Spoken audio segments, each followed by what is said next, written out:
ہم یہ سمجھتے ہیں کہ صرف گھر اینٹوں پتھروں سے بنتا ہے۔ گھر کے ماحول کو ٹھیک رکھنا سب سے پہلی ذمہ داری بچوں کے لیے اچھی ماں کا انتخاب، اچھی بیوی لے کے آنا گھر میں، یہ سب سے زیادہ اہم مسئلہ ہے۔ نہ مانے ہم، لیکن بہرحال ڈھیر ساری جگہوں پہ دولت دیکھی جاتی ہے شادی سے پہلے۔ ماں باپ نے بڑی زیادتی کی، بڑا ظلم کیا، ناراض نہ ہونا، بڑا ظلم کیا۔ پیسے دیکھے، بچی اور بچے کا نکاح کر دیا۔ یہ اتنا بڑا زندگی میں آپ نے اپنی اولاد کے ساتھ ظلم کیا ہے کہ آپ تو سائیڈ پہ ہو جائیں گے، لیکن وہ بیچارہ ساری زندگی اس کو بھگتے گا۔ نبی پاک صلی اللہ تعالیٰ علیہ وسلم نے الفاظ کو کھول کر بات کو واضح کر کے بتایا تھا۔ ایک تو ہوتا ہے نا کہ آپ کو کسی تشریح میں جانا پڑے، حضور نے بالکل کھول کے فرمایا کہ عورتوں سے محض ان کی خوبصورتی کی وجہ سے شادی نہ کرنا، اس لیے کہ خوبصورتی ان کو ہلاکت میں ڈال دے گی، اور فرمایا محض ان کے مال کی وجہ سے شادی نہ کرنا، مال ان کو سرکش بنا دے گا۔ یا رسول اللہ صلی اللہ تعالی علیہ وسلم پھر کیا کریں؟ تو محبوب فرمانے لگے ان کی دین داری کی وجہ سے ان سے شادی کرنا۔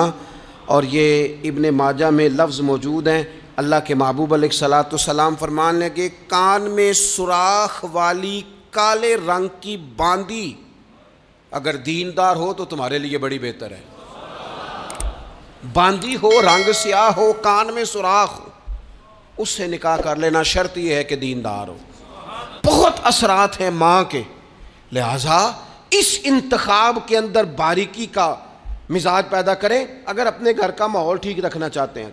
اور اگر ماحول ٹھیک نہیں ہے تو پھر آپ کروڑوں روپیہ لے آئیں، جس کے بچے ہی ناکام ہو گئے اس کے پیسے کیا کریں گے؟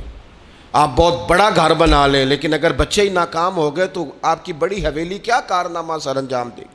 اور اسی طرح کا معاملہ مرد کے ساتھ بھی ہے۔ نبی پاک علیہ الصلوۃ والسلام نے فرمایا جب تمہیں ایسے لوگ پیغام نکاح دیں جن کا دین اور اخلاق اچھا ہو تو پھر اپنی عورتوں کا نکاح ان سے کر دو۔ اگر ایسا نہیں کرو گے تو زمین میں فتنہ برپا ہوگا، فساد ہوگا۔ نیک مرد جب ملے تو پھر اس کے ساتھ نکاح کرو۔ صحیح بتانا، خالی نیک دے کے رشتہ دے دیا جاتا ہے؟ نیک ہے، دیندار ہے، اچھے اخلاق والا ہے، خالی تقویٰ دے کے لوگ رشتہ دیتے ہیں؟ بڑا کچھ دیکھا جاتا ہے، بڑا پس منظر دیا تو تنخواہ تھوڑی ہو تو کہتے ہیں کماتا ہی کچھ نہیں۔ اگر تو بہو آئے تو پھر تو اس کے نصیب کا رزق ہے، اگر بیٹی نے جانا ہو تو پھر اس کے نصیب کا رزق نہیں ہوتا۔ تو جن رشتوں کی بنیاد لالچ پر رکھی جاتی ہے وہاں گھر کا ماحول درست رکھنا ممکن نہیں رہتا۔ گھر کا ماحول اس وقت درست رہتا ہے جب تقویٰ کو، طہارت کو، پرہیزگاری کو، عمدہ اخلاق کو، عمدہ اطوار کو، اچھے نظریات، ستھرے مزاج، گھرداری کے ماحول کو جب پیش نظر رکھا جاتا ہے، پھر حالات کچھ اور طرح کے ہوتے ہیں۔